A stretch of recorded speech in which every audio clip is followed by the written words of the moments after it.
There's actually, and this I feel bad for the people that make this gun. There's a company that makes a gun called the cell phone pistol, and if you were to look it up, it's the size of a credit card, and it holds 2 rounds of .22 long rifle. And I'm going to drop a picture of it in the chat room. I'm not saying this is it, but this based on what your guy was just saying, it sounds like it's something like this. This is a tiny, tiny, tiny firearm, and it's crazy that he said that, because as soon as he said that, I was like, this is the type of gun that he could have used. It is just called the cell phone pistol, and it's a little tiny gun that just opens up. Secret Service probably wouldn't even know if it looks like. I just dropped it in our chat room right now. That's how big it is. It's kind of like a Derringer style, where the muzzle opens up and you load 2. It doesn't have a magazine. It doesn't have anything else. It's literally designed that you pop the bottom down, the trigger's exposed, and then you can take 2 shots. So if you could have a couple of those, it could be something like that. Yeah, they're ineffective, but we're looking at the distance and things of that nature. It could be. Once again, we're all speculating at this point. But that is a type of weapon that could get past Secret Service. That is a type of weapon that could get there. And so this is just me kind of spitting off the top on that. But if it's going to be something low velocity, something that can be snuck in, and being just a couple shots off, that's something that could work. In the hands, I mean, the gun is not effective, but in the hands of anybody with skills, it could be, right? I mean, it really is based on the shooter, not the weapon. Okay, so, and I see what you just put into the chat room at crusadechannel.com/chat. Let me just say that I just saw the video once again on Fox News. There is a crowd, I'd say 12, 15 bleacher seats high, directly behind former President Trump. Not a one of them flinches. So no one, so that bullet did not, we can confirm this to you. The shot did not come from front and center. I can tell you that because no one behind him moved. They didn't duck.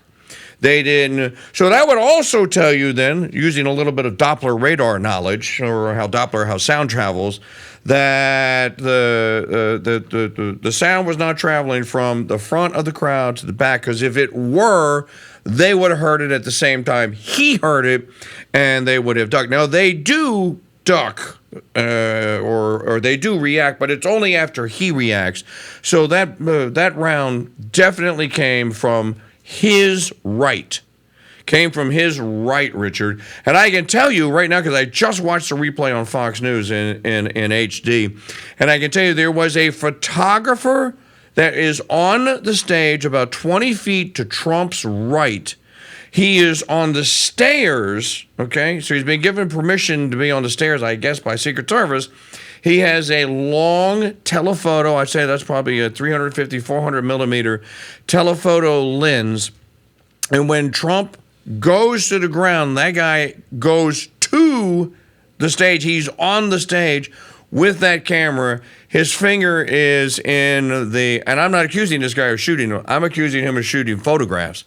He is going to have probably the best vantage angle of anyone that was in that crowd to actually to develop his pictures, or probably digital, from that particular vantage point. There was a new shot. Maggie, cut to the Fox News feed right there, if you would. We're getting kind of a montage now. If you're watching this on YouTube, we're just relaying the feed from Fox News. Getting kind of a montage now, photographs, still shots, some cell phones and what have you that have been coming in here. Someone in the chat room, Zeke, is saying that some of the crowd were pointing to the right behind Trump, too. There's a photograph there of the former president being escorted into the new beast, surrounded again by heroic Secret Service agents here. You know what, Richard, let's talk politics about this for just a moment. I don't want to go on air Monday and talk about this.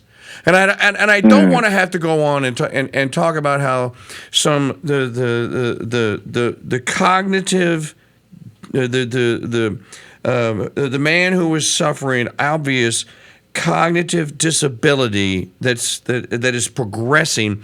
I don't want to have to go on talking and talk about bad people's reaction to this, because the people that lecture us about our precious democracy and all of us just being Americans and all that, you would think, and I would hope and I would pray that the reaction will be unanimous, which is this is a heinous, awful event.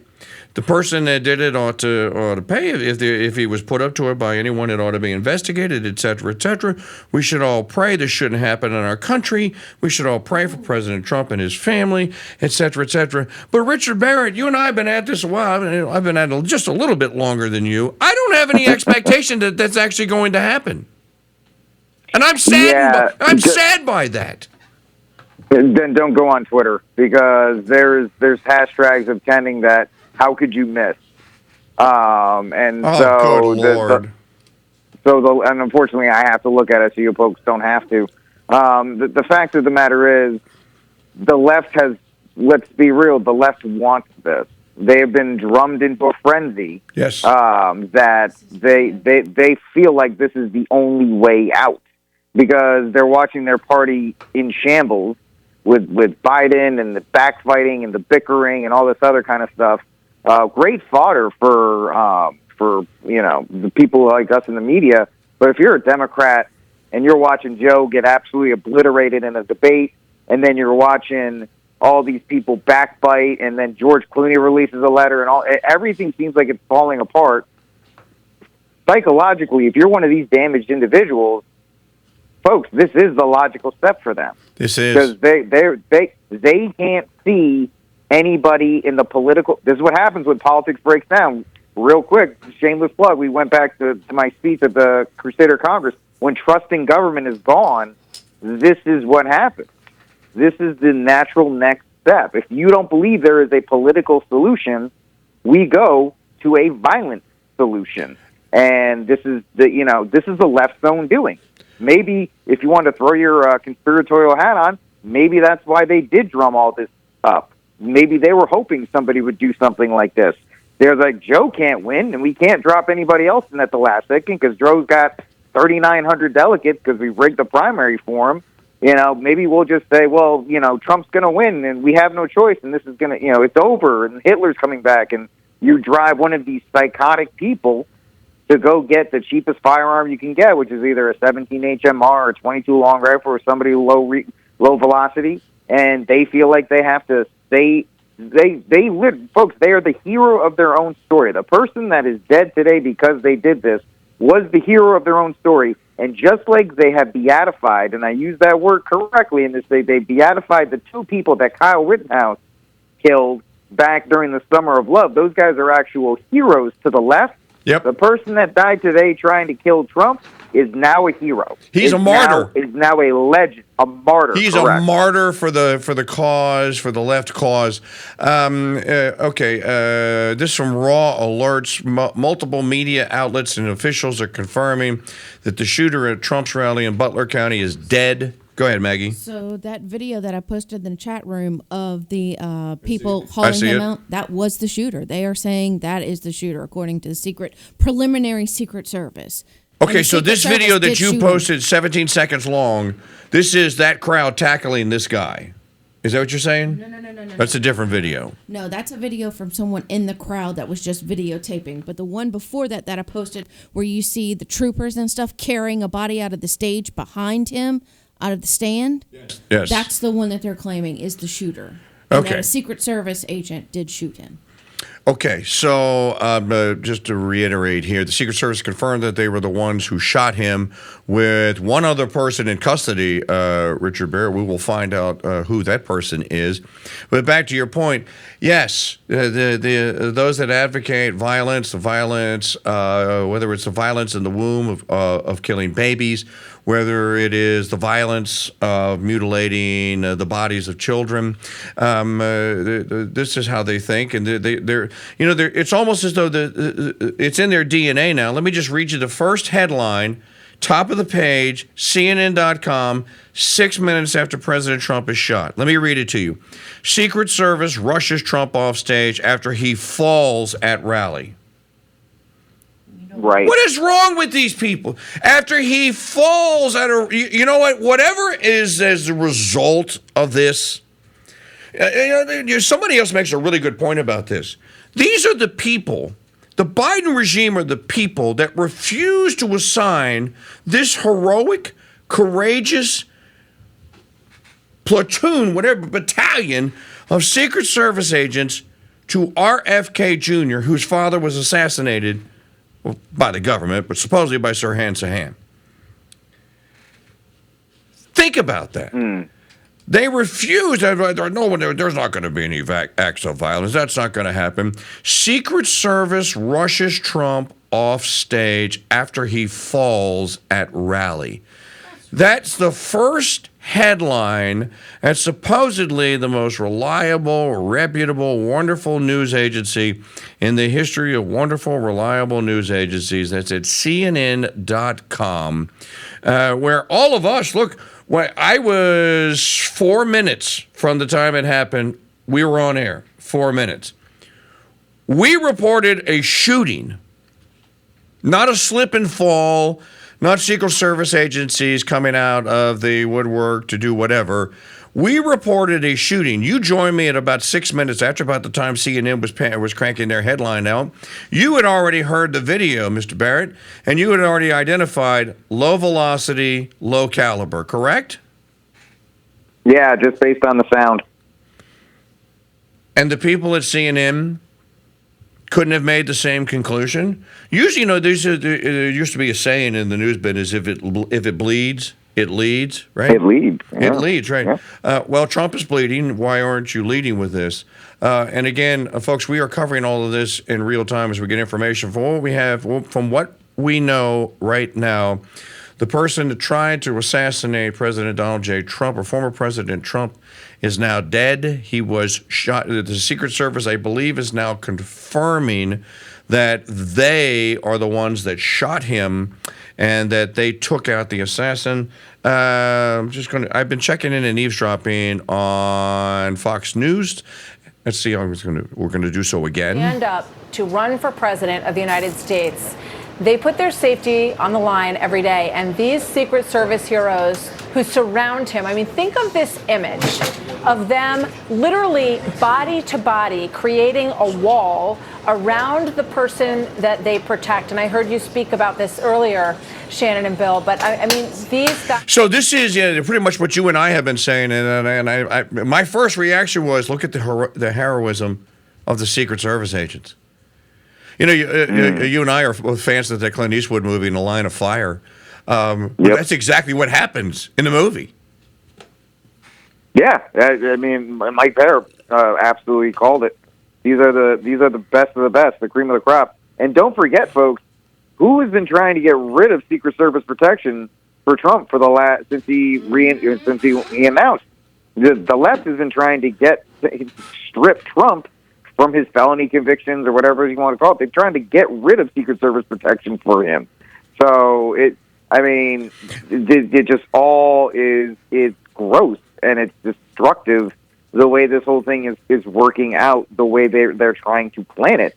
Because these men and women, and I'm trying to put a picture, there's an actual picture I'm dropping in the chat room of he was in the crowd. He's in the crowd back there because you actually see the stain from where he was when he got taken out.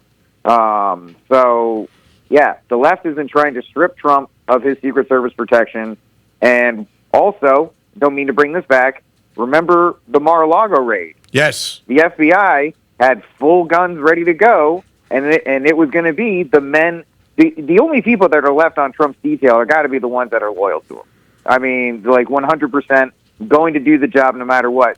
You could have had something like that happen at Mar-a-Lago. So this is not even the first technical attempt. I would, in my very limited experience, file that under an assassination attempt because they were ready to go guns blazing door to door through Mar-a-Lago to find Trump.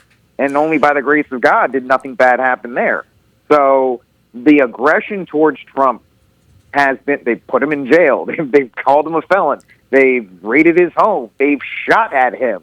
I mean, this is, you'd have to be blind at this point not to see where the left is at in their desperation for power, and what they're willing to do. It's everything. You said it, Mike, and I'll end on this. they project every single thing they said Trump would do, they have done to Trump. This is true. I want Maggie to show her screen. Show your screen to the YouTube audience. Wall Street Silver is reporting this. I cannot verify this. Well, I don't care. Go ahead and show the screen to the people watching out there on YouTube. Per the Butler Police Department, the Trump shooter has been arrested at the scene and has been identified as, I won't give his name out, an Antifa member. Prior to the shooting, the individual posted a video on YouTube claiming justice is coming. And we don't know anything other than that. There are now reports that there are 2 people that are dead here at this rally. Let me just say to all of you that are watching at home, and look, I don't want to welcome you in, and I'm not going to say good evening to you, because as you can see, I was outside barbecue and I was watching an episode of Quantum Leap when a friend of mine telephoned me and said, turn the TV on now. And within 2 or 3 minutes, we were here in the studio to report that President Trump has been shot at a rally in Butler, Pennsylvania. This appears to be an assassination attempt. Richard Barrett has been joined me about 2 minutes later, and we have been relaying all the news that we can. We believe that the Secret Service has confirmed that whoever it was that tried to kill the former president is dead. He was taken out himself. I want to go back and I want to talk about Jamie Raskin for just a moment here. Congressman Raskin. There is an act that Raskin has been pushing all summer long. I don't know if you're familiar with this. I'm trying to remember the name of it.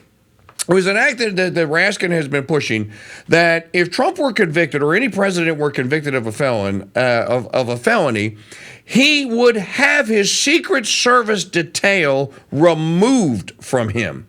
Now, Richard, you were just talking about this, about how, at the Mar-a-Lago raid, it was revealed by Julie Kelly after a Freedom of Information Act request was filed and was finally honored, that the FBI agents that raided Mar-a-Lago were there. And Kyle Seraphin tried to jump in on this, the whistleblower FBI agents. Oh, we go to all raids like that, with guns drawn, and they're not on safety. We have orders to shoot to kill, or we can shoot to kill and all that.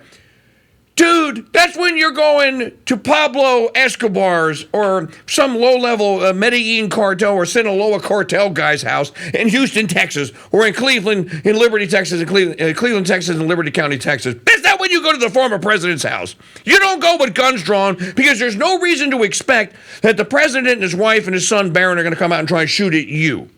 So, Richard, you're right. This whole thing now, this is exactly the projection. I've been telling you people this for years on the Mike Church Show. They project what they want to do to you. They have been projecting that they wanted to kill Trump, or that Trump wanted to kill all of them, and now look at what has happened. I'm going to say one more thing, and I want you to comment on this, Richard. An hour after Gabby Giffords was shot, these assholes, yes, I said that out loud, these bastard assholes had gone and had found an email that had been sent out by a PAC that had retained Sarah Palin. Do you remember this, Richard? As a spokesman. And they had blamed Gabby Giffords' shooting on Sarah Palin. An hour. It didn't even take an hour. And he was blamed. Sarah Palin was the perp because she had put a target over Gabby Giffords' congressional district, and therefore it was her fault. She ordered the hit, and she should have to pay. You remember this, correct? I do. Yep. That was one of those things that they were more than happy to do, and we'll see how much the legacy media points out that Joe Biden, I think 23 hours ago at a rally, stated that we have to put Trump in a bullseye. Trump in a bullseye. July the 8th. He said that to donors on a private call. Time to put Trump in the bullseye. So I wonder if that'll be mentioned. Probably not. But, yep, they are. You got to watch out. Mike read a couple of those headlines. They're going to spin this out of control because you will see the legacy media go into a spin. They hated Biden 24 hours ago. You are going to see full protection of Joe Biden, and you're going to see every excuse imaginable of why it was some right-wing lunatic that went after Trump. Even though Lee Zeppelin, there was an assassination attempt on him, there was an assassination attempt. There was the Steve Scalise, all Democrats, always all Democrats. Yep. And yet it will be turned somehow to gun-loving nuts or whatever else the case may be. Of course. So, yes, you're right. Back to Fox News for just a moment. I believe they're interviewing a woman. ABC News said there was someone in his ear, but they said that could have been from secrets. That may not have been his blood, and it may have been from Secret Service getting him down. Okay. Thank you for talking to us. I'm glad that you're okay. Thank you. So we're just going to walk you a little bit over here, just kind of see what the scene is going on here. This is where everybody was lining up, okay, before they went in. We're talking like 8 hours in the hot sun out here in Butler County, where these people wanted to catch a glimpse of the president. They were out here buying hats and doing everything they could to kind of get ready for the day. He was up there only for a few minutes, the former president, before this shooting happened. We were in the media area, and when we heard those pops, you kind of look around. You try now, Richard, there are now still shots that are being shown of some guy supposedly on a roof on a nearby building here, but that would kind of throw some cold water on the person that was taken out by the Pennsylvania State Troopers as being the perp. Yep. They're two shooters. Again, Twitter, they're saying there might be it could be. I mean, at this point, Twitter is great, but Twitter is also kind of messy until this whole thing is figured out. We're getting multiple reports. We're getting, people are they're confirming that Mark Violet's guy at this point, OAN, put their name on it, so you got to give them credit for that. Okay. So, but you're also seeing, you're seeing videos from the crowd. You're seeing this person apparently on the roof. I just dropped the BBC found some random guy outside who said he saw him. All this stuff is why eyewitnesses are not great in these situations, but it is going to be a confusing 24 hours. And Mike, we probably will never get the official narrative because this might be very swampy the way this whole thing is. I'll just put it that way. It feels very swampy the way this whole thing's going out, but we don't know. We can only react to what we saw in real time. Thank goodness for, what is it, RB, whatever, Real Live. Right Side Broadcasting. Mm-hmm. They're the only ones who broadcast Trump every one of his rallies. Because, the legacy media doesn't do it. And if they weren't reporting it, we wouldn't have actually seen this happen. Maggie, what do you... I have a video. I'm just going to play this. This is Tucker Carlson with Adam Carolla. They called him names. He won anyway. They impeached him twice on ridiculous pretenses. They fabricated a lot about what happened on January 6th in order to impeach him again. It didn't work. He came back. Then they indicted him. It didn't work. He became more popular. Then they indicted him 3 more times. And every single time his popularity rose. So if you begin with criticism, then you go to protest, then you go to impeachment, now you go to indictment, and none of them work, what's next? I mean, graph it out, man. We're speeding toward assassination, obviously, and no one will say that, but I don't know how you can't reach that conclusion. You know what I mean? Like, they have decided, permanent Washington, both parties have decided that there's something about Trump that's so threatening to them, they just can't have him. They called him names. And I wonder, I wonder what, again, all this was Tucker about 6 months ago on the Adam Carolla show here. We kind of talked about this a little bit. And again, this is one of these instances or moments where I say, I don't want to say this. As a broadcaster and someone that I've been at this for 33 years, this is my ninth presidential election I've covered. This is my first assassination attempt, Richard.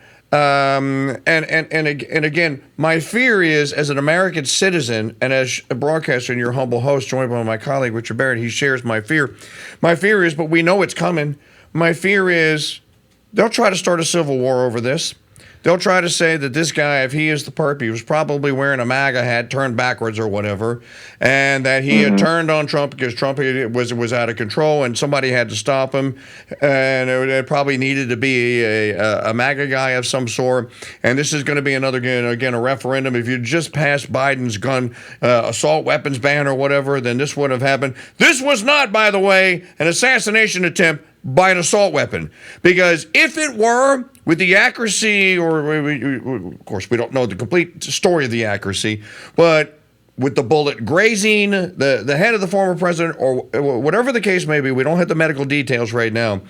If this were an assault weapon, if it was an AR, Richard, from that distance, which would be inside 100 yards from a roof, with with the bullet traveling at a downward trajectory, which would kind of verify to us or validate that if that blood streak across his face was from the grazed bullet, that looks like, right, from that the bullet was coming at, it was descending in its flight when it hit him. This was an assault weapon, he's dead.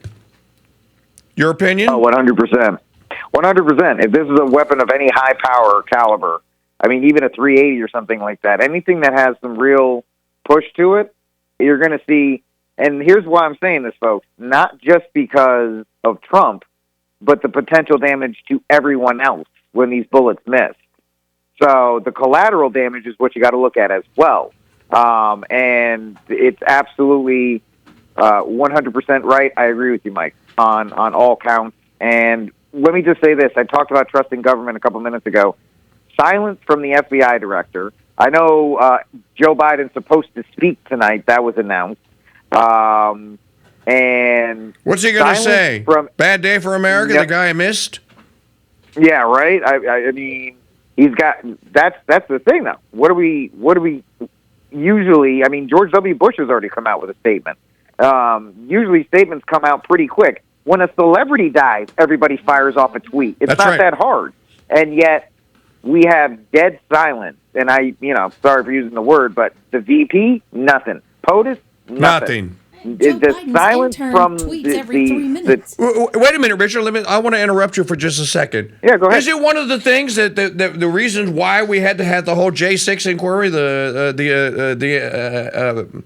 anniversary of the Epiphany of our Lord with selfies, because it took Trump 22 minutes to react? Mm-hmm. Wasn't 100%. it was 22 minutes, wasn't it? He waited 22. Look at the damage that was done in the 22 minutes. It's been almost an hour. It's been over an hour. I see nothing on Twitter from any of these freaking Democrats. Nothing, not a peep. Nope. That is the folks. That is the thing that should obviously the attempt on Trump is terrifying, but the silence. Let's put on our tinfoil hats for 30 seconds. How many tweets do you think, Mike, we're ready for? We are so sorry to hear about the death of President Trump today. Dude, those were copy and paste.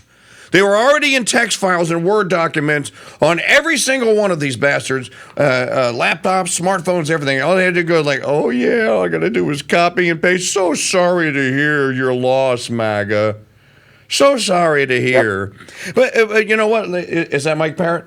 Yes. Let me go back to Mike Parrot, our colleague and host of Parrot Talk here, weekdays 10 a.m. to 11 a.m. Central Standard Time here on the Crusade Radio Network. Of course, joined by Richard Barrett, host of the Barrett Brief Weekend Edition and official fill-in host for yours truly here on the Crusade Radio Network. We learned a little bit since you guys went into bad cell phone coverage, Mr. Parrott. Welcome back to our live coverage here. What say you? Well, Biden tweets during the debate 48 times. Mm-hmm. Biden tweets since Trump is shot 0 times. 0. Just wanted to jump in on what you guys were talking about. The silence is deafening, as the old saying goes. Dr. Shimon Gold says she is at the center of Times Square in New York, and not a single video monitor is reporting that Trump has been shot. So if you're not listening to the Crusade Radio Network or watching Fox News or Right Side Broadcast, and again, Richard, you're right. C-SPAN did have coverage of this because we were supposed to broadcast it. My bad that I didn't get in here to turn the feed on in time because he was actually early for a change. We were scheduled to broadcast this on radio here and on our YouTube channel. We're covering it after the fact here. Maggie, this video from Colin Rugg, do you have this one of the doctor that was on the scene? I have it. Here, I can give it to you. Let's go live to... I said I'm an emergency department physician. Let me help you. The guy, What did you see, sir? I heard the shots. I thought it was firecrackers to begin with. Somebody over there was screaming, he's been shot, he's been shot. So I made my way over. I said, I'm an emergency department physician. Let me help you. The guy had spun around, was jammed between the benches. He had a headshot here. There was lots of blood, and he had brain matter there. And so I got him. There's a helicopter coming in to get him.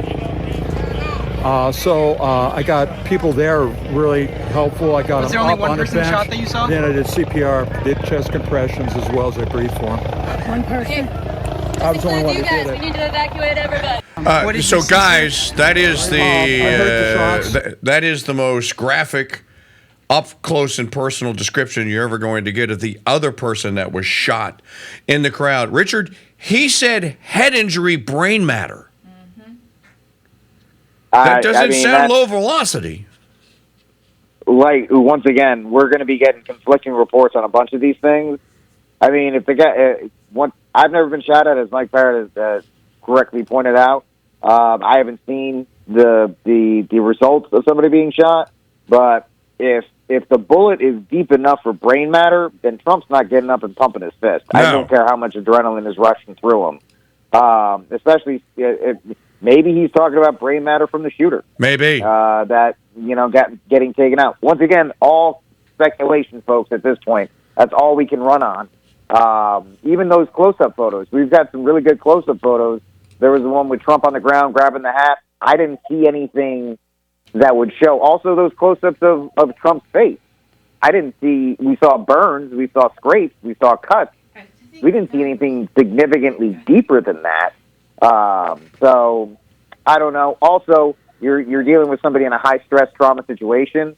The brain can play tricks on them from the reports I've read and the studies that I've talked about when I talk about classes. Richard, hang on just a second, Richard. I go ahead. think that ER doctor was talking about someone that was in the crowd, not Donald Trump himself. No, that's exactly who I. Yeah, he was. That's the about bullet helping that someone missed. Yeah, that's the bullet that missed. The brick wall man. I heard what I thought were just a noise. I was hoping it was a joke. I didn't know if it was fireworks or what. It seemed to be coming from my left. So I turned to my left, and I'm just going to turn this off here. All right, no, let's let it go. Sorry. Turned to my left when I heard the sound, and didn't see anything. When I looked back towards the president, the Secret Service was actively tackling him to the ground. And at that point, I began to hear some other sounds, and I said, okay, this is gunfire. And I think then I did duck down. I didn't dive on the ground, but I did duck down, and then it seemed like it stopped. And then I got up and was just trying to pay attention to what had happened to the president. When he came back up before he gave that fist pump and then was taken off the stage, it looked like he possibly had some blood, as you mentioned too before, right on his ear. I mean, what did you exactly see, and how much blood did you see? Not a lot. I mean, kind of like where maybe you cut your head. And it did not seem to be coming from his ear. It seemed to be coming from above his ear. But it could have been he could have been tackled in such a way that he cut himself. It could be Secret Service agents' blood on their hands that got transferred to him. I didn't know what it was, but it didn't appear to be overly serious when taken in combination with his defiant attitude and his fist pump. I think he wanted to let us know he was all right. How shocked were you? I mean, you're getting ready to go to the RNC. I mean, everyone's mind was on the excitement at that rally, and then you hear these pops, and it's, what a lot of people is their biggest fear when they come to a big event like this. Well, I can't say it's one of mine. I as separated as we are politically in this country, I am not one who thinks that we're on the verge of hostilities. I didn't think that I would ever see anything like this happen. And even like my initial reaction was, it's a joke, it's a prank. And it was only when I saw the actions being taken by the Secret Service that it became apparent that it wasn't. Okay, let me go back to, and then thanks to Fox News for that coverage. Let me go back to Mike Parrot. Mike, right before you came back on, Richard and I were talking about one of the accusations that was hurled against then President Trump on the anniversary of the Epiphany of our Lord, where people were taking selfies at the Capitol, was that he waited 22 minutes to issue a statement that people should stand down and that they should peacefully disassemble. The shooting occurred at 5:11 p.m. Central Time, so that's 6:11 Eastern Standard Time. By my count, that is 38 minutes ago. That's 16 minutes beyond the window that Trump was supposed to save the world and the world's democracy from Jacob Shanley and his bearskin rug that was on his back and his biking horn rim hat that he went into the Senate chamber, took photographs in. Not a peep from a single Democrat leader that I can find anywhere on Twitter. Nothing from Biden, nothing from Kamala Harris, nothing from the Secretary of State, nothing from the Director of the FBI, Christopher Wray. Maybe this was actually an orchestrated attempt, and they're going to be on there, and then they're ringing his phones off, going like, "You idiot screwed this up. You missed." It's shameful. The silence is shameful. It's deafening. And the only thing that is more contemptible than the silence from the fake Catholic usurper-in-chief right now is the way in which the headlines are describing this event. CNN came out with a headline that says, "Trump escorted off stage by Secret Service after falling." That's the headline on CNN. They then changed it to "Trump injured in shooting at Pennsylvania rally." I think the AP came out and said, "Trump leaves stage after noise heard at rally." If you think you hate the media enough, you don't. I mean, I'm just here to. I got to tell you that one of these headlines said, "Trump escorted away after loud noises at PA rally." That's the Associated Press. You can't have enough contempt for the left wing media and their chosen politicians. The cat got the tongue here with the Democrats in the USSA today, and it's astonishing, Mike. I mean, Mike, it's astonishing that we have a presidential candidate, a former president, shot, and this could be a moment. I want to go to Biden just for 1 second. 2 thought experiments here. Number one, if they had shot Biden in his ear, would he even notice? He'd probably just keep. He'd be like, "What are you doing out there?" It's all synthetic, so you don't.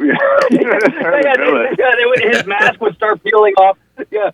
Number two, the double standard. That's your point here, is the double standard. We would expect and demand that Donald Trump would say, "Hey, my condolences, Joe, Crooked Joe. No one should shoot you. They should maybe take you off to an old folks' home, but they shouldn't shoot. Maybe they should shoot you full of ivermectin or something, but they shouldn't shoot you with lead." And Trump would do that, and he would still be criticized.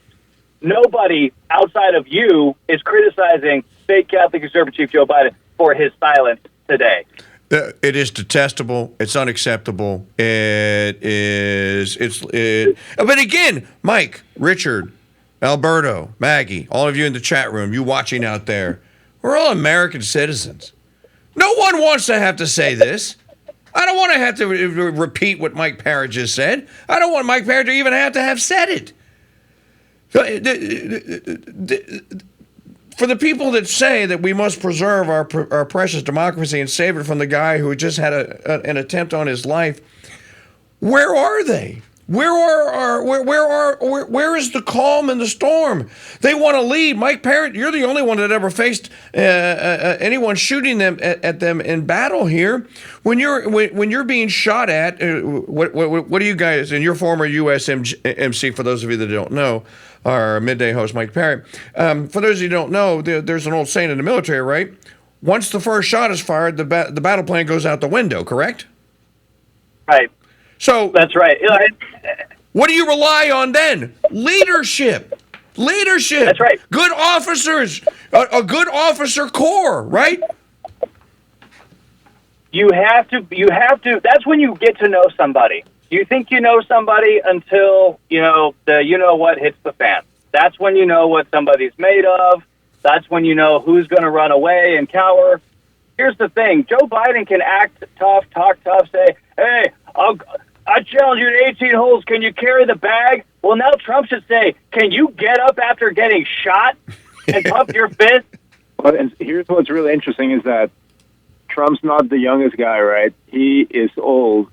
He gets shot, and it seems that he goes to the ground as protocol, goes down, then Secret Service comes, gets him up, and he still has the strength to say, wait.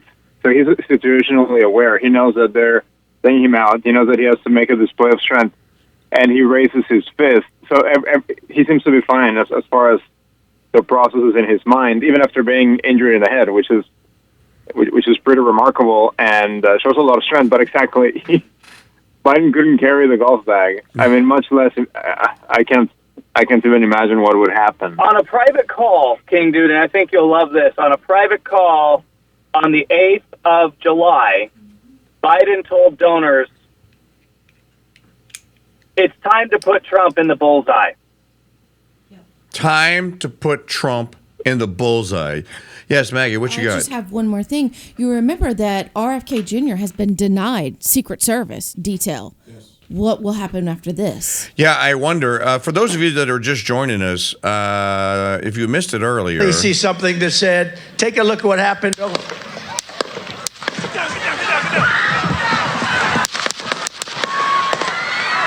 I counted 6 that time, Richard. I did too. So, with 6 shots. Okay, I counted. Showing all of you on YouTube. Just Maggie, can you grab my screen for just a second here?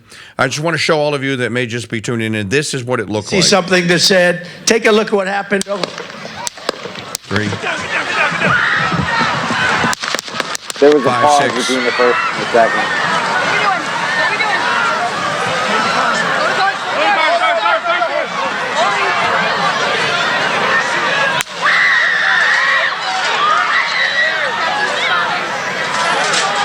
My stereo Spidey sense says the scream for the woman came from the right-hand side of the stage, the opposite side of the stage that Trump was on. That's what it sounded like. I heard 6 shots. Richard, how many did you hear? I heard that too. And if I'm right, I hear a pause between the first and then the rest of them. So your first shot is your cold shot. And then the second shot is going to be the shot that probably was the closest to the grazing. Now that because at first I thought it was the first one, but now there's reports that, and I'm tending this way, that the guy was on the building about 400 feet. I dropped that into the chat room, and so the first shot, if it's the rifle, was going to be that cold shot. That's his shot. And then the second one, then the second shot is going to be the shot that was going to be the one that probably grazed Trump, and then he just let the rest of them go, because after that. Yes, I know it's countering information, but this is just me getting the information in real time, folks. Just trying to be honest with you. And the way that sounds, the fact is, you're right, Mike. There were 6 shots, and if people listen to it again, I believe there is a pause between the first shot and the rest of the shots that go out. Secondly, we actually have a statement from Obama. He just dropped one 10 minutes ago. Okay. So Obama's out before Biden. Absolutely no place for political violence in our democracy, although we don't yet know exactly what happened. We should all be relieved that former President Trump wasn't seriously hurt, and we use this moment to recommit ourselves to civility and respect in our politics. Michelle and I are wishing him a full recovery. The problem is, Mike, and I'll shut up after this, the cat's out the bag. You can call for civility all you want. Cat's out the bag now. Yeah, Mike Parrot, that's a valid point, is it not? There is no when an attempt is made on a former president's life. This isn't a guy that's just running for president. This isn't back in the 70s. They used to have the gag candidate on CBS News. Pat Paulson would get 50 votes, and Nixon would win 48 states or whatever. This isn't Pat Paulson here. This isn't Ross Perot. This isn't John Anderson. This isn't Dean Scream Howard Dean, someone that never achieved anything, never achieved the presidency. This is the former president. He was sworn in as POTUS 45. This is the former president of the United States. We're not talking about somebody that aspired to be the president. We're talking about someone that was the president. Jimmy Carter lets out a really stinky fart, and all the media ceases and stops and goes to Atlanta to make sure he's not. Is this it? Is he dying?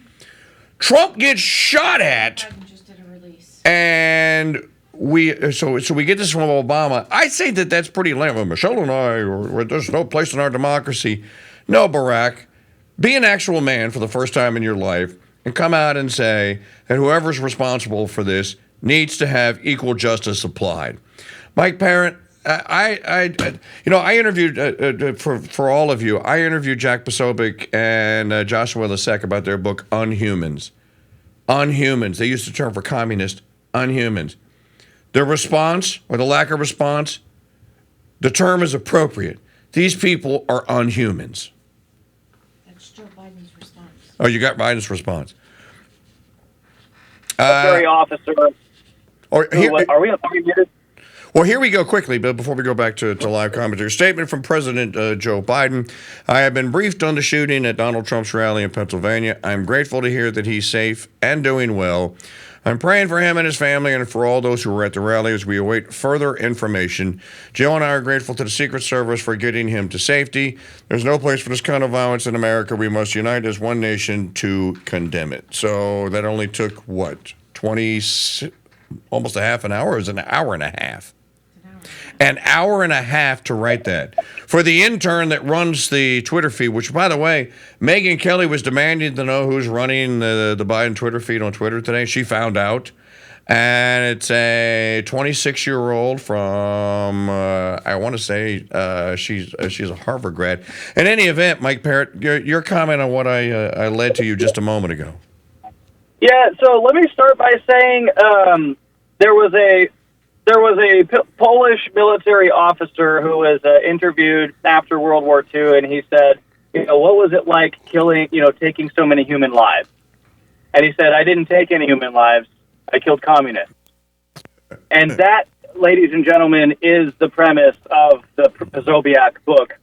Communists cannot be reasoned with. They cannot be negotiated with. You cannot give them any quarter. You just have to eliminate them from society. That's the only way. Father Ripperger says it. Everybody agrees. Anyone with any history agrees. Now, this is the worst possible case scenario politically for the left, because now everybody with decency is required to wish Donald Trump well. This is something that would actually, these people are witches and Wiccans and demons and ghouls, and they can't possibly fathom in their mind that they have to wish their mortal enemy, the man who keeps them up at night, the fascist, they don't know how to wish him well. And just like in the times of 2021, when you could tell the IQ of somebody because based on how many masks they were wearing, right? There was an inverse relationship between the number of masks and the IQ.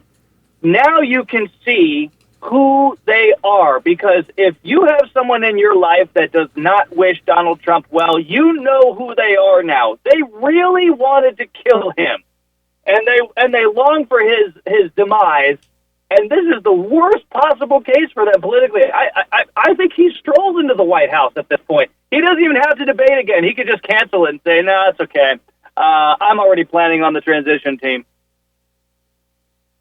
You say that, and there will be many people that will echo that sentiment, and will come back and will say that, well, this is the day that that Trump is elected, that Trump wins the presidency.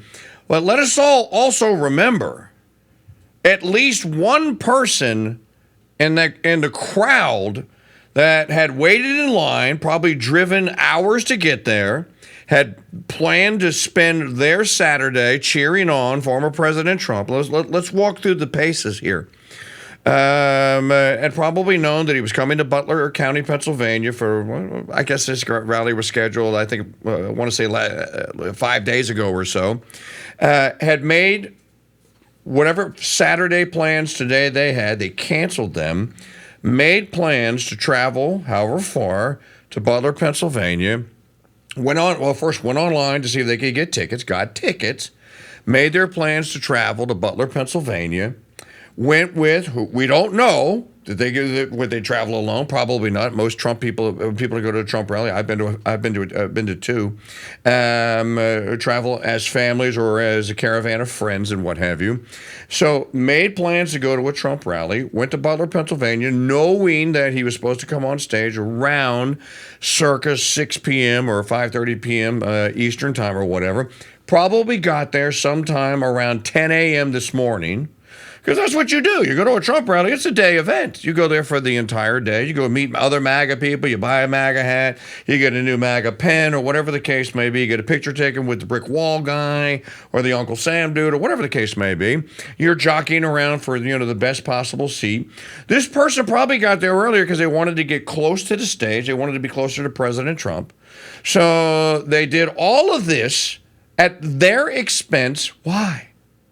Because they're good Americans. They're good citizens, Mike, Richard, Alberto, Maggie. They're good freaking people. They think that there is, Mike Parrot, I especially want to talk to you about this. They think there is a political solution to what they know in their gut is wrong with America. And so they go to this rally. They get shot for being a good American. That's the story. And then Trump fist bumping in the air going, F them, F them, F them, or fight on whatever it was that he said. Defiantly going like, Joe, you missed. You sent a bad marksman. The Trump story is a great one. But we have to focus, I think, on the story of the person in the crowd that was shot, that just wanted to be a good American citizen, wave the red, white, and blue today, whatever you people out there may think about it. That's a story, brother. What say you? No, you're right. And when you couch it in those terms, it's undeniable. It's very easy to become cynical and flippant about our American political process. And it's very easy to say things like, there's no political solution and the voting is a sham and it's an illusion and all of those things. But at the end of the day, these men and women are patriots who come. They're well-intentioned. They think there's hope. They have hope in their heart, and they're expressing that hope by making the plans and coming to the rally and, probably getting babysitters or whatever it is, whatever sacrifices they made to be there. And a couple of them are not going to go home tonight. And you're right. That is a heartbreaking story. That is a story that should not be told in these United States. Nope. Richard Barrett, but it's a story that is a story. Let's say there's 20,000 people at that rally. Couldn't have been any one of them, brother. Any one of them. That could be any one of those 20,000 people's story. Yeah, it's absolutely tragic that this person who just wanted to go participate in the political process, like you said, is not going to go home. It's going to be interesting if I'm sorry if I'm going to look at this from the political angle, how Trump will respond to the passing of somebody who came to one of his rallies, and how he will make mention of that, and make sure that person's story is heard. And I think that's going to be very important because it shows the humanity of Trump that, you brought up time and time again, Mike, that Trump is not your average politician, that he actually cares about the people that go to his rallies. And while everybody else has not even mentioned this person that has tragically died today, it'll be interesting from a political aspect. Obviously, we're all going to be, eternal rest grant unto this person, the Lord, and let perpetual life shine upon them. May they rest in peace. But from a political aspect, how Trump will honor, and I think the Trump campaign will honor this person who made the time to go there. And, going forward, I think you'll see a resilient Trump and MAGA alike. That one thing, too, if we're going to look at this from not only a political act, it's a terrorist act. You know what? That's a great point. An act of terrorism. To scare people out of going to Trump's rallies. I think you're going to see a resounding pushback. I think you're going to see Trump fill bigger and bigger crowds, and they're going to be more energetic, and they're going to want to support him, and it's going to unite Trump and his base in a way that the left could never. I mean, the closest they had was Obama back in 2008 when he was running. But this whole thing, the social ramifications of this, especially in a place like these United States, whose We've never been. This is all uncharted. This is all uncharted territory.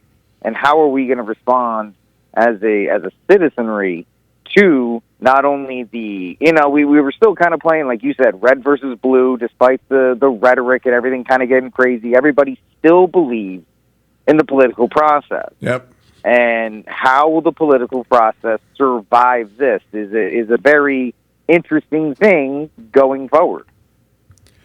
There is there's a video here. I want to play this. This is This is an interview. The BBC was on scene covering the rally. One of their reporters got an interview with a gentleman who says that he saw the shooter climb onto the roof. This is the report. Someone who was here. You weren't inside the event, nope, but you were just outside. Tell us what you saw. So we had a party here all day. You can see behind us at the Brinkles Farming Greenhouse here. We had a party, and we all decided, hey, when we hear Trump up there, we're going to walk up through the field, stand by the trees up there under the shade, and watch and listen to the rally. Right? We couldn't see him, but we could hear him. So we walked up, and probably 5 to 7 minutes of Trump speaking. I'm estimating here. I have no idea, But we noticed a guy crawling, bear crawling up the roof of the building beside us, 50 feet away from us. So we're standing there, we're pointing at the guy crawling up the roof. And he had a gun, right? He had a rifle. We could clearly see him with a rifle. Absolutely. We're pointing at him. The police are down there running around on the ground. We're like, hey, man, there's a guy on the roof with a rifle. And the police were like, huh, what? Like they didn't know what was going on. We're like, hey, right here on the roof. We can see him from right here. We see him. He's crawling. And next thing you know, I'm thinking to myself, why is Trump still speaking? Why have they not pulled him off the stage? I'm standing there pointing at him for, 2 or 3 minutes. Secret Service is looking at us from the top of the barn. I'm pointing at that roof, just standing there like this. And next thing you know, 5 shots rang out. So he said 5. But the shots came from that guy on the roof. 100%. 100%. And he was up there for a couple of minutes. He was up there. You saw him up there for a couple of minutes. Absolutely. At least 3 to 4 minutes. And you were telling the police and the Secret Service? We were telling the police. We were pointing at them for the Secret Service, who were looking at us from the top of the barn. They were looking at us the whole time when we were standing by that tree. Could they see binoculars? Could they see him? Probably not, because the roof, the way the slope went, he was behind where they could see. But why is there not Secret Service on all of these roofs here? This is not a big place. Did you see, obviously everyone, when the shooting started, everyone was very panicked. Did you see what happened to him at all? Oh yeah, they blew his head off. Okay, sorry. Secret Service blew his head off. Okay, just be careful because we don't quite know who's watching, but you're pretty sure they shot the guy? Absolutely, 100%. Okay. Yep. You saw that happen? Yep. Okay. Yep. And did you see them go up to him afterwards, or? They crawled up on the roof. They had their guns pointed at him, make sure he was dead. He was dead, and that was it. It was over. It's incredibly shocking. The guy was on the roof right there. You can see the white roof right there. Did you get a look at him? Could you? No, other than he was in muted colors, tan type clothing. We saw the rifle flinging around as he was trying to crawl. We saw the rifle, 100%. Do you know about guns? Do you know what kind of weapon it was? Oh, I absolutely know about guns, for sure. No, it was a rifle of some sort. I wouldn't know, I wasn't close enough to read the label on it. No, sure. But it was a rifle of some sort. Yeah, absolutely. So how do you process what you've just seen? Okay, so I'm going to jump in here, Richard. You're the ballistics guy. That shot. Okay, so they said that they would have run from the field that they were in toward the stage. I'm going to give an estimate. I'm going to say that's less than 100 yards. That's inside 100 yards. Guy's on his belly. He's bear crawling, as he said, on the roof. He has a rifle. There were a couple of people that actually took photographs of this. They're from a distance here, so you don't really see you don't get a good enough look at the gun there. He said 5 shots. So you and I almost counted correctly. He said 5. Definitely 5, 100%. 5 shots. And then finally, the Secret Service returned fire. Now, I find this interesting from whatever distance, because they were panning the crowd on Fox News earlier. Wait a minute, Biden is speaking. The Trump rally was a rally that he should have been able to be conducted peacefully without any problem. But the idea that there's political violence or violence in America like this is just unheard of. It's just not appropriate. I mean, everybody must condemn it. Everybody. I'll keep you informed, and if I'm able to speak to Donald, I'll let you know that as well. But so far, it appears he's doing well, number one. Number two, that they're thoroughly investigating what happened to anyone else in the audience. We have some reports, but not final reports. And every agency in the federal government, I'm going back to my phone to speak with the federal agencies that are being put together again to give me an updated briefing. Has anything happened? They learned any more in the last couple hours. So thank you very much, and I hope I get to speak to them tonight, and I'll get back to you if I do. Okay? Mr. President, do you think this was an assassination attempt? I don't know enough I have an opinion, but I don't have any facts. So I want to make sure we have all the facts before I make any more comments. Thank you. Are you worried, President? All right. Mike Parrot, Richard Barrett. Mike Parrot's going. Okay, Mike Parrot's going. Richard Barrett, was this an assassination attempt? Yes.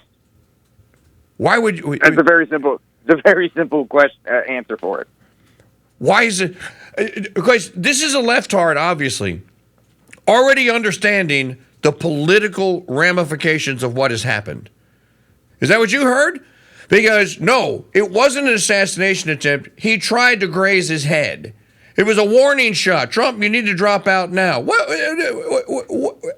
that has to be the most stupefying question. I think, I remember Coach Mike Ditka at a press conference when he was coaching the Saints one time, getting a question that was similarly stupid and turning to a reporter and going like, that is the most stupid question I've ever heard. I'm not going to answer that. Next.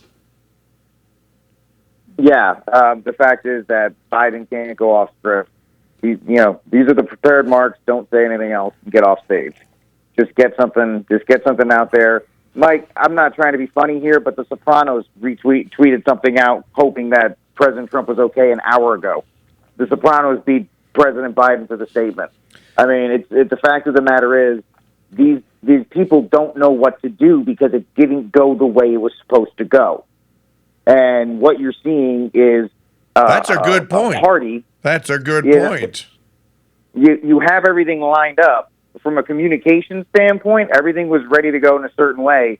Now we're trying to spin to say, well, was it this? Oh, I don't know if it was one. And when any other person with a pair of eyes goes, yeah, it is. The only reason you can't confirm it is because you weren't planning to perhaps you were planning to say this was just an act of political violence by a crazed person here, and we have to do all the. I don't know, Mike. The more we keep talking, the more my conspiracy theories and my tinfoil hat get bigger and bigger. Dude, I am with you. I am there. My conspiracy spidey sense is going, wait a minute. I was at a Trump rally 4 weeks ago in Detroit at the People's Convention put on by Turning Point USA. Somebody got in through the back door, okay, to the hall that I was in. They were let in by the Detroit Police Department. It was a buddy, one of the DPD guys or buddies. They were let in without being screened by the Secret Service. And Trump wasn't even there yet. He wouldn't get there for another 12 hours. That was enough to for the Secret Service to evacuate the entire hall that I was in, the entire hall, and rescreen the hall, dogs and everything, and then make all of us go back through metal detectors and TSA-style screening to get back onto Media Row. And there's a guy that's bear crawling on a roof near enough to former President Trump. And there are people on the ground screaming, just kind of like a scene from the first Jaws movie where the kids are pointing to the shark in the pond going, "The shark's in the pond! The shark's in the pond!" And nobody's paying attention. And the guy that was just interviewed by the BBC says that we yelled at the cops. We yelled at the cops. We're like, "Hey, man, over here, look up on the roof." And they're like, "Whatever, guys." I just, okay, on the one hand, we're praising the Secret Service and the fact that they fall all over Trump, making sure that he can't be shot again, and if he is, that they're going to take the bullet. On the other hand, there is some level of organization here. Who in the hell is running the security here? And how is it that you don't go to an event, a rally event beforehand, and not scope the joint out and know that, well, there are vantage points to that stage from these roofs where someone could shoot at him at, and you don't have either men stationed there to make sure that they can't get on the roof, or snipers or whatever in position where if someone does, they can take them out? Mr. Barrett? Come on. Yeah, the SOP, standard operating procedure, would dictate that anything that could potentially be a danger would be in some way monitored, at least. I'm going to throw some human nature in here and say that the Secret Service and these guys probably at every rally or everything there's somebody drunk or somebody's like, "Oh, there's a guy with a gun over here, blah, blah, blah," always yelling at him or something like that. So there may be, and this is just human nature, maybe a small degree of, yeah, whatever, buddy. Okay, yep, there's a sniper on the roof. Okay, ha, ha, ha. And kind of brushing that off. They shouldn't do it, and it's probably not, they're told not to do it. The human nature is human nature in that regard. But then again, after days like today, I'm sure human nature will be drummed out of them going forward, especially for any, I don't know, does Trump do open-air rallies anymore? Does he only do more controlled environments like inside stadiums and things like that? It's going to be interesting to see how they approach his rallies going forward. Well, and as you're talking, and I'm thinking about my experience, I was closer to Trump at a Trump rally in Detroit than the guy that just shot him was. And I can tell you that there was a no-nonsense 6'3" former Special Army Rangers or whatever super-duper special ops guy that had the clear IFB in his right ear. He had the suit and everything. He was clean-cut, clean-shaven, and he meant business, brother. And I tell you, he worked his little section there. He worked that section with a pair of eagle eyes. I saw it with my own eyes. He looked at me a couple times, and I just kind of held my hands up like in the surrender position with my hands at my waist going like, "Hey, it ain't me, bro." I saw him go and take a photographer by the back of his collar who came from Media Row, where I was, had a telephoto lens, a 300 millimeter, 400 millimeter telephoto lens on his camera body, walked into the aisle, because there were aisles that led up to the stage at the People's Convention, walked up into the aisle. He had full media credentials and everything on, and maybe went 20 feet down that aisle and got on his knees and pointed his camera towards the stage. Before that camera got up, that Secret Service agent was on that dude, Mr. Barrett, had him by the collar, and he was walking backwards and apologizing profusely. So don't tell me that those guys don't have freaking eagle eyes on crowds. Yeah, but open air is a totally different animal. True. Than a controlled environment. Just how many different vantage points can you actually cover? Just looking at the way the stands are designed, there's 3 alleyways, if you want to call them, with clear sight pictures outside over a certain distance. It's difficult. Parrot said it. You've heard it from other people. It's a nightmare scenario to have to defend. It's almost an impossibility to defend. And things like this. You notice that these things, like when the former Prime Minister of Japan. Itzo, former buddy of Trump. I forget his name. He was killed in an outdoor event. Guy walked up right behind him and shot him because outdoor events, flow of traffic, the cars that are coming in and out. There's too many factors to cover. You say these are your X factors that, your wild card, your X factor, whatever you want to call it, that we have to take into account. Yeah, and speaking of Steve Scalise, he's on right now. On the ball field, law enforcement is the first to go run towards the danger. They did it today. They did it on the ball field, and that's one of the things that keeps more people safe when evil people show up to do things like this. And there's no place for it. There's just no place for violence in our politics in America, and we can never accept it. We all need to forcefully denounce it. Got a statement from the FBI a moment ago, sir. FBI personnel are on the scene in Butler, Pennsylvania. The FBI will continue to work jointly with the U.S. Secret Service as the investigation moves forward. Speaking of that investigation, Congressman, we're a long way from truly understanding what happened here. We're a long way from understanding whether there was one person or more than one person who showed up at that rally today.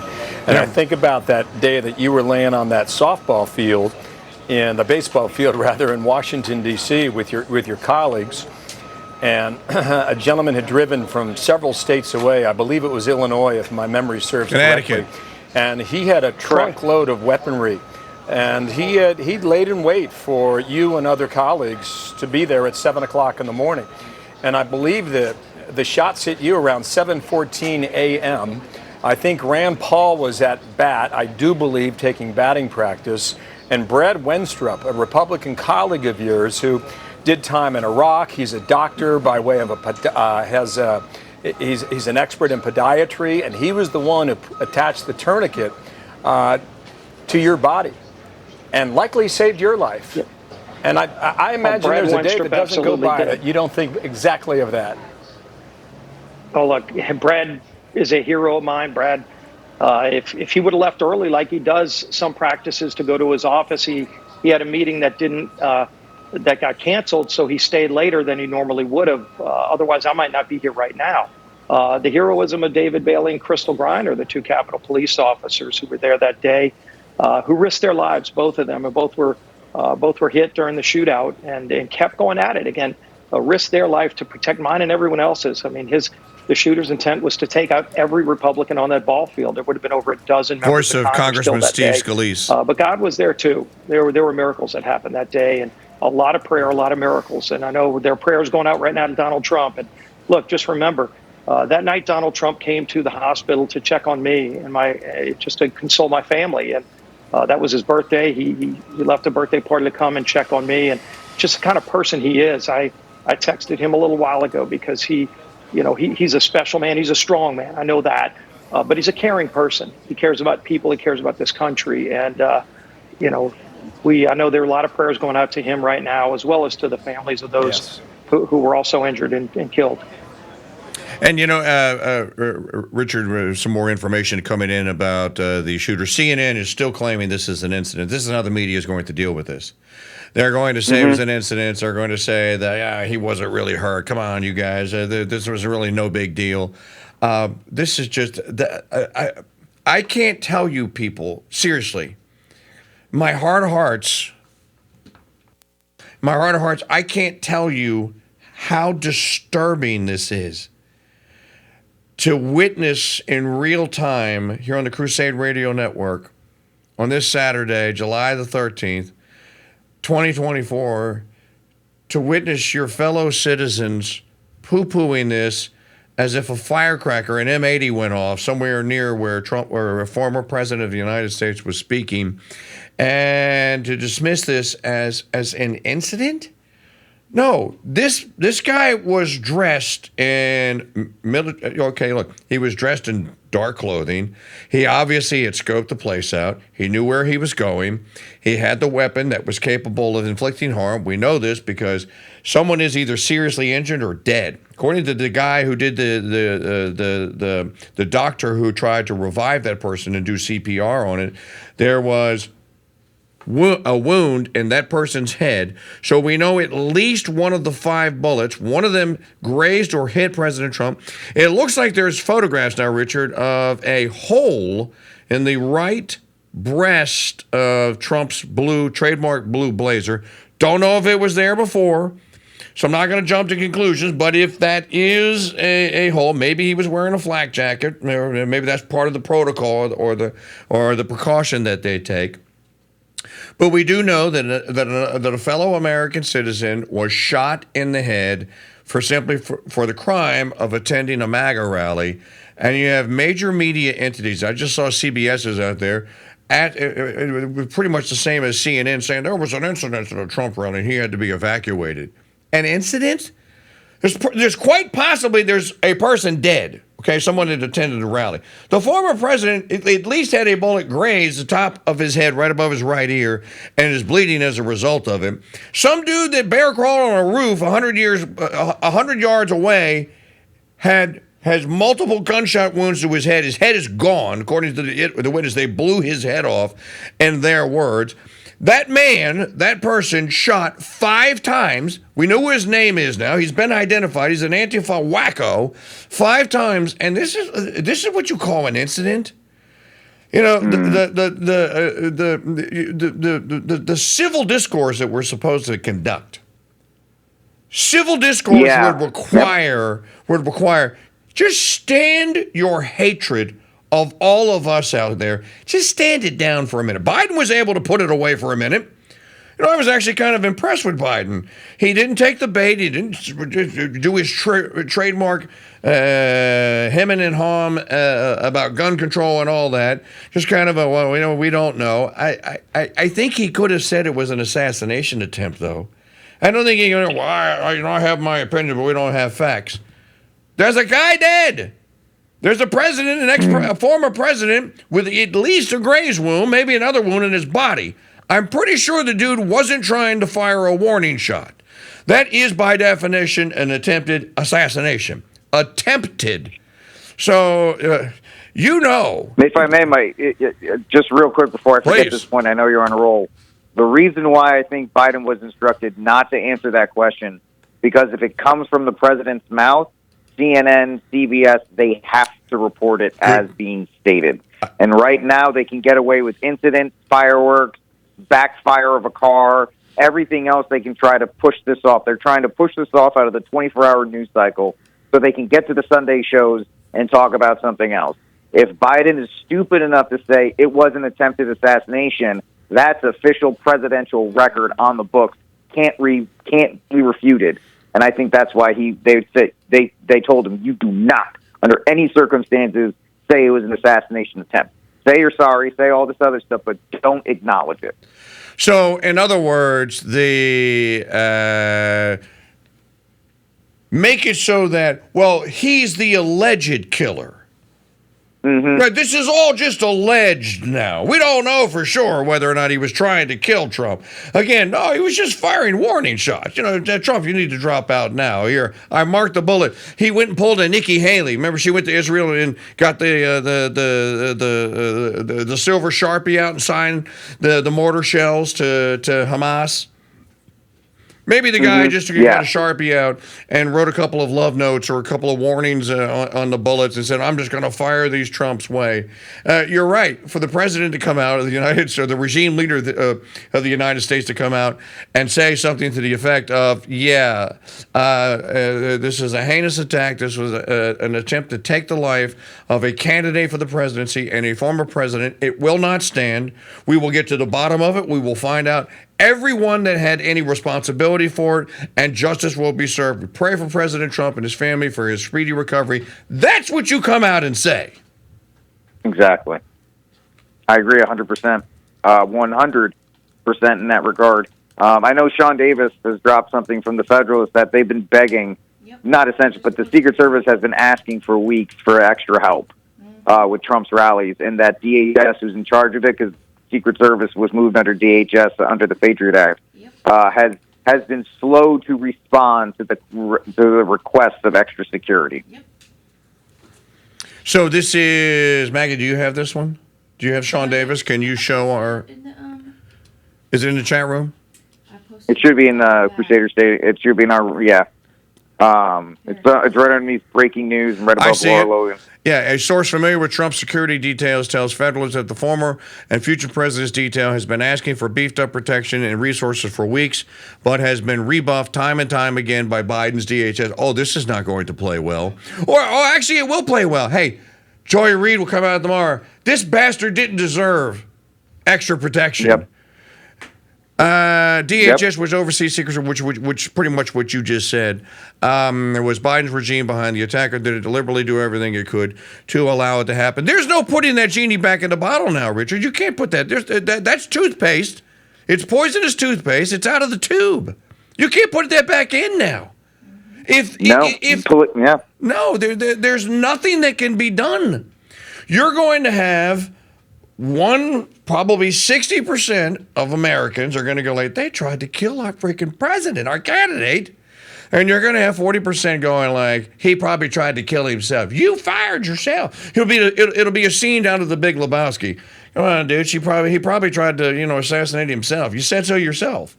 This will be started. Ho Scarborough and others will come out and will say there's no evidence that this guy was an activist or agent, et cetera, et cetera, et cetera.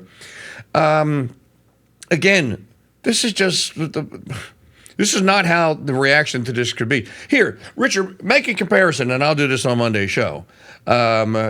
We should make a comparison. I was told when I first got into radio broadcasting in 1992, when I floundered around for about 5 years, and then I met a man who would change my life and order my radio thinking. His name was media consultant Walter Sabo, and Walt would do these focus group kind of meetings. Actually, it was in 1996, so it was 4 years. And one of the things that Walt would do in his focus group meetings, he would give everyone a sheet of paper, and he would say, he would give us an event, and he would say, okay, I want everyone to write down where you were when JFK was assassinated. Okay, well, there would only be, out of 20 people at a radio station, there would only be 6 that were alive and sentient at the time and could answer the question. So most people would go, and he would go, now I want you to write down where you were when you heard that the Challenger blew up. And the point was you remembered these significant events in your life, right?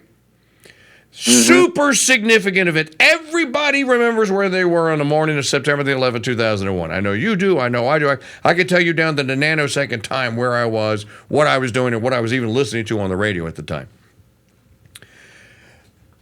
When the news came out, when it was revealed that President Kennedy had been shot, and they didn't know that he had been killed, okay? It was either WBAP in Dallas or KLIF in Dallas that first reported, whichever was the CBS affiliate, first reported that President Kennedy had been shot. You go back and watch any documentary that's well done, that they have file footage that they have of people all gathering around wherever there were radios at, right, for news on what had happened to Kennedy. This is before anyone even knew that Kennedy had been assassinated, had been killed. No one was questioning whether or not this was an assassination attempt. Most women had handkerchiefs out and were crying. Many men were crying. When Walter Cronkite then comes on, and I forget the time of day, 1:16 p.m. or whatever it was, on November the 13th, 1964, when Cronkite comes on and says, I reveal to you the news that President Kennedy is dead. All of the file footage shows people sorrow, in abject disbelief and sorrow. Crying. Cannot believe that their president, even if they didn't vote for him, because a lot of people didn't like Kennedy, cannot believe that Kennedy has been killed. You would hope here in the United States in 2024 that's the reaction we would get. That's not the reaction that we're getting. Maggie posted in the chat room moments ago what was trending on Twitter. I'd be happy if you would give us an update on that, but I'll read you what it was a half an hour ago. Trending on Twitter. Let's see. The chat room is very active. CrusadeChannel.com/chat. Shooter, 55,000 posts. Staged, 55,400 posts, Mr. Barrett. President Trump, 699,000 posts. They missed 23,700 posts. How do you miss 3,609 sicko perverts published that on the 13th of July, the year of our Lord and Savior, 2024. So as Mr. Barrett and I have covered this from the beginning to the end, and if anything else transpires, I'll try to come back in. We'll be live, obviously, on Monday here. Here's what's trending now, Richard. Resign, 130,000 posts. They want Biden to resign? Yeah. Okay. A shooter, 4,052. Fake news, 99,200 posts. Sick. Bullseye, 124,000 posts. Sick. That they're talking about what Biden said. Oh, what Biden said. Okay. The SS, what's that? Secret Service. Secret Service, 43,000 posts. I don't know why Dan Bongino is trying. Well, because Dan Bongino is talking about how it was a complete and total, ultimate, the biggest failure in Secret Service since JFK, because he's claiming that the shooter was on that roof, and that roof was 140 yards away from President Trump. According to CNN, 5,545, and BB Gun, 25,000 posts. These people think it's funny. Richard, how many yards? 134? 140. Okay, Bongino said... 140. So can a 22 shoot accurately that far? If we're looking at that, you're probably looking at what Joe Beeman was saying, probably a 17 HMR, which is similar. It's a little bit bigger than a 22. It's in that same range of low velocity type of firearm. Very easy to get. Ammo is relatively cheap, and so that's. I mean, if they did use a 22, it could. That's kind of within. That's shootable, depending on the length of the barrel and so forth. And so it could be. It could absolutely be. I won't say no to that. Let me ask. Do you know Bongino is either Special Forces or former SS? I thought he was ex Secret Service. I think he is ex Secret Service. So Dan Bongino would be a good source on this. As Mike Parrot said, the United States Marine Corps, and they have their own special ops. As a matter of fact, my friend David Kernall was one of their special ops of Bulldog Kia. That is a pipeline for recruiting to the Secret Service. You don't just walk in and say, I want to apply to be in the Secret Service. You have demonstrated former or some kind of acumen in a field of battle, or at least you have achieved some sort of training success, right? So here it is. Maggie just has it, Richard. United States Secret Service Director Kim Cheadle must resign. She was warned about this, and she ignored the warnings. This is going to be, okay, I'm going to use language here, ladies and gentlemen, that all of you may not approve of, and it's going to be completely in context because sometimes big boy words are needed. This is going to be the greatest shit show in the history of presidential campaigns. If it is revealed that one request was made of the United States Secret Service to beef up Secret Service patrol, Richard, then the finger is going to get pointed right back at the Biden regime. Now, here's a little factoid for all of you listening and watching at home. The Secret Service works for which department? Homeland Security. Yeah, but they work for the Treasury Department ultimately. That is correct. Yeah, so these are Treasury agents at the end of the day with guns.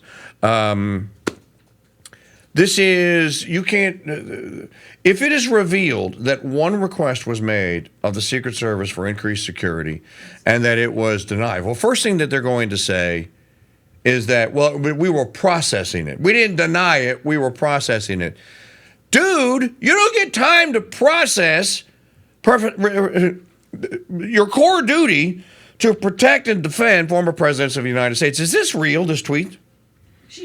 Senator London Lamar, while I am praying for former President Trump and hopes he makes a full recovery, great grammar there, the extremism from the MAGA regime has brought us to this moment. So here we go. This is all our fault. Trump deserved it. And she deleted it? Too late. We had the screen caps. Yeah, internet's forever. Yep. It is. We'll see. We'll see how quickly the Biden regime saves its own by tossing this lady under the bus. If somebody's going to have to fall on the sword executively for this, just for them to save face in a political year. If this was any other time, they would just try to hope it goes away. But somebody's got to take the fall on this. And it looks like everything's kind of lining up to her. Especially if they have the requests already made, if they have transcripts from the Secret Service saying, "Hey, we need extra help on this," and it just didn't get processed or didn't get pushed through for whatever reason, she's gonna have to step aside. Once again, if she doesn't step aside, Mike, trust in government continues to erode. If the lady who did not get extra protection to the Secret Service to President Trump, and then he was shot at, she gets to keep her job. What is the standard? What is your standard? Well, there is no standard. For losing it. Exactly. So our own Billy Payne in the chat room doing bang-up work on this. If you go to CrusadeChannel.com/chat, Billy is out there and already got the Google Earth photos of the site from Butler, Pennsylvania. Maggie was also posting them in the chat room, showing clear line of sight from the building where the shooter was to the stage. That series of buildings there, the fact that series of buildings there was not taken out of play. You take that off the board, Richard. 100%. You take that off the board. You remove that. That can't be a threat. That's easy. That's low-hanging fruit. I'm surprised. Well, that's probably why Secret Service was asking for extra help. They probably didn't have the manpower to put somebody up there. Now, if that's how the breadcrumbs are going. Now, let me qualify what Richard and I are talking about here on the Crusade Radio Network. Let me qualify this to say I'm not blaming any individual Secret Service agent. It's not their fault. As I said, I've seen these guys in action myself. I can personally bear witness to you that Mike Church, 3 weekends ago in Detroit, Pennsylvania, in Detroit, Michigan, I almost pulled a Biden, in Detroit, in Hoffensburg, Germany, I saw him. In Detroit, Michigan, at the Cobo Center, I had direct personal dealings with Secret Service. One, to get into my Media Row booth the day that Trump spoke there. Secondly, in the hall that night where I watched Trump and I was 60 feet away from him, and I saw those men in action. Those guys are thorough, they're professional, they're good people. This is not the fault of a Secret Service agent. If this is true, this is the fault of the bureaucracy and whoever it is that's running it. At the end of the day, though, this buck stops. All of your executive branch agencies answer to one man. Do you know what that guy's name is? Who? Yeah, his name is Biden. They all answer to Biden. I'm going to drop this. I don't mean to interrupt, Mike. I'm going to drop this in the Crusade. The Resistance. Trump has gone to Truth Social, and he has posted something. It's in the Crusader Resistance. If you want to inform the audience of it right now. Trump just 1 minute ago from Truth Social has made his statement in regard to the events today. Okay, so as soon as I can see it, or as soon as Maggie can see it, you want to take it? What you want to show the audience watching at home? Okay, I want to for those of you listening on radio, isn't live radio so great for this? I want to thank the United States Secret Service and all law enforcement for their rapid response on the shooting that just took place in Butler, Pennsylvania. Most importantly, I want to extend my condolences to the family of the person at the rally who was killed, and also to the family of another person that was badly injured.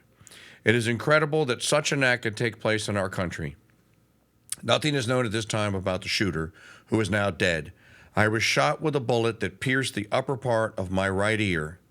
I knew immediately that something was wrong, and that I heard a whizzing sound, shots, and immediately felt the bullet ripping through the skin.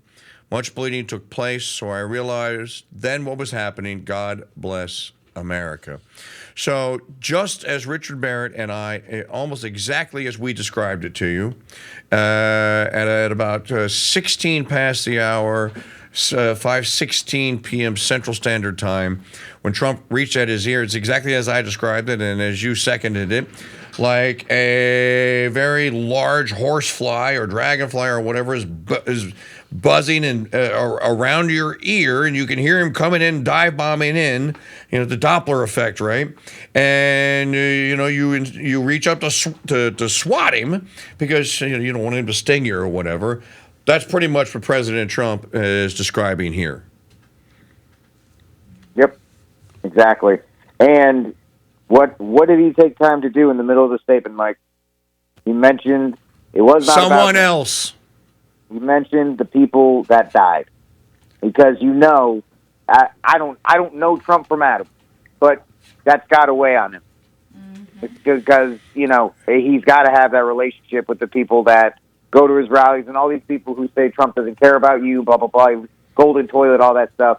He's probably more upset that the person died at his rally than somebody that shot him. Well, this is a campaign ad. Feel like he's got to be there. Yeah, he can come out and I wish I had been in between the shooter and the bullet that killed the wonderful woman who came all the way from West Virginia to my rally. That's what he's going to say, because that's how he rolls. And the fact that that's, you don't want to put this in that kind of political and cynical political terms, but there are cynical people out there. It's going to happen anyway. I think that we can say that, and I'm going to let Richard get back to his wife and finish his evening, and all of you, I think we know everything that we need to know. I want to thank Richard for joining me. Dude, you are always at the ready when the worst things happen. Mike, I don't know if that's a good thing or a bad thing at this point. So if you guys are wondering, the Crusade channel's been around for a while. Maybe you just discovered it on YouTube today and you're going like, what the hell are you guys? Well, we've been at this a long time.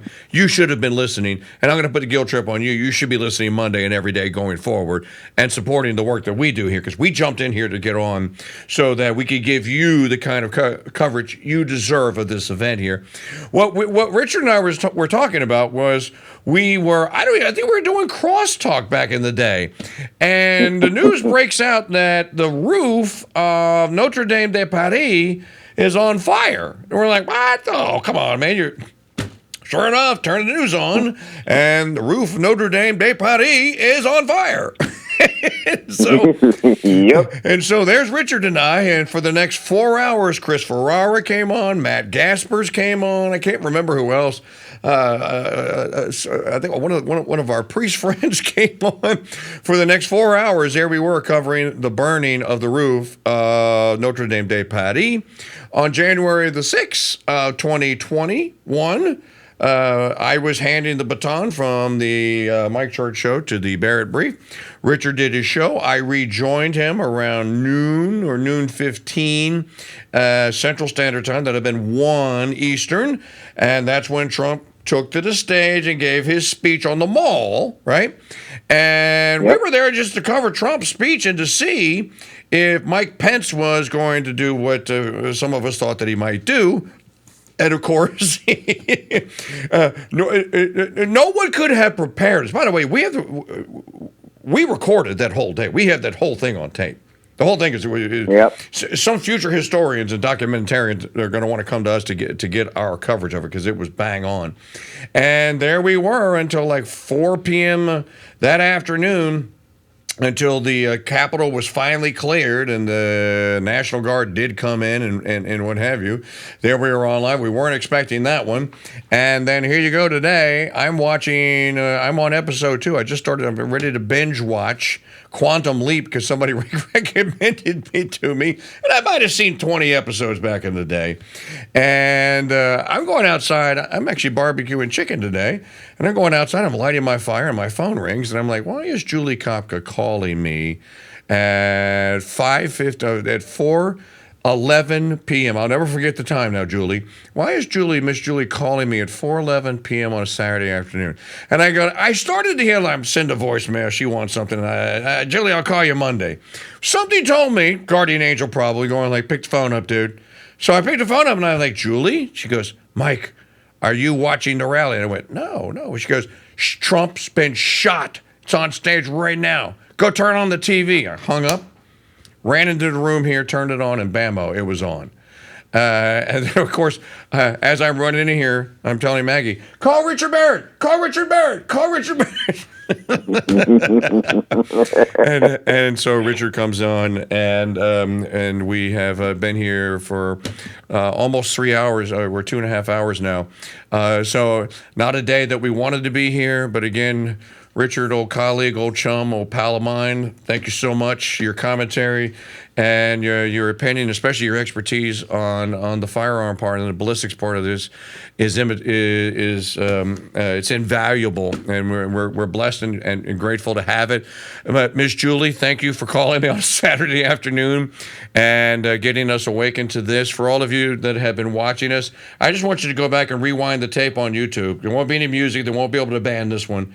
Rewind the tape and go back to my statement about the American citizen, the patriot, who was murdered today by an out-of-control, deranged, never-Trumper or whatever. That is your story for the day. That is what I want all of you to remember, that someone who believes in this democracy of ours, I don't call it a democracy, but I don't have to, and someone believes that voting still matters, and someone believes that Donald Trump can solve the problems that he says he can solve. It's someone that thinks that America has a brighter future ahead and is willing to drive from wherever that person, God bless them, God rest their soul, drove from. Eternal rest grant unto them, O God, let perpetual light shine upon them, may they rest in peace. That person went there as an act of patriotism. That's an act of civic pride, Richard. And that's what I want people to take away. Don't pay attention to any of the bad people out there that are going to say all these things. Think about the soul who basically gave their life today to be a part of the American system. I want to know who that person was so I could say prayers for the repose of their soul and reach out to their family for the same, for peace. And for another person that was seriously injured, we don't know the condition of the other person. Those people didn't have to drop what they were doing today and go to that rally on a Saturday. They did it. Why? In their opinion, in their mind, they're doing something to make America great again. What else can you say other than I want to honor that person? And I'm not going to let any of you little sniveling, little demonic communists, you know who you are. Unhumans, as Posobiec and Lisette call them. You're not going to get the last word on this one. So my advice to you is just shut up. Just don't open your mouth. It's better for us to think that you are the evil, uncaring rat bastards that we suspect you of being, in the words of Mark Twain, than you to open your mouth and remove all doubt, because you'll rue the day, and you should rue the day. So again, Richard, thank you very much. All of you that listened and watched, thanks to all of you that hopped into the chat room and provided such great commentary and such great, all the photographs. Maggie was reading a great book she was very engrossed in. And thanks to Mike Parrot and for Alberto for calling in. We will have, obviously, full live coverage of this. Wait a minute, I just want to read this from the Secret Service. The U.S. Secret Service quickly responded with protective measures, and Trump is safe. 1 spectator was killed. 2 spectators were critically injured. Okay, so basically that's a CYA statement. It's in the chat room. Okay, there it is. This is from the Secret Service. Before we sign off, here's the latest information from our investigation. We are grateful for the Secret Service and our law enforcement partners for their swift action. Our thoughts go out to the families affected by this tragedy. During former President Trump's campaign rally in Butler, Pennsylvania, on the evening of July the 13th at approximately 6:15 p.m., a suspected shooter fired multiple shots toward the stage from an elevated position outside of the rally venue. U.S. Secret Service personnel neutralized the shooter, who is now deceased. U.S. Secret Service quickly responded with protective measures, and the former president is safe and being evaluated. One spectator was killed. 2 spectators were critically injured. The incident is currently under investigation, and the Secret Service has formally notified the Federal Bureau of Investigation. That's Anthony Guglielmi, Chief of Communications. Yes, and we all rest assured that the FBI is going to get to the bottom of this. Yeah, right. With that note, we are going to sign off and return you to our regularly scheduled programming here on the Crusade Radio Network. If you'd like to support us in any way, you can just go to crusadechannel.com/donate, chip in $10 or whatever. More importantly, become a part of the Crusade. We do this every day, folks. Next time something like this happens, God forbid, we will be here. Richard will probably be at the ready, too. Or maybe Richard will be here and I'll be at the ready. So for all of us here on the Crusade Radio Network, for our great and wonderful producer, Maggie O'Connell, this is Mike Church signing off on a tragic, tragic day for the United States. Our better days are ahead, folks. Just take these words to heart on the 13th of July, 2024. God bless you, and Mary keep you.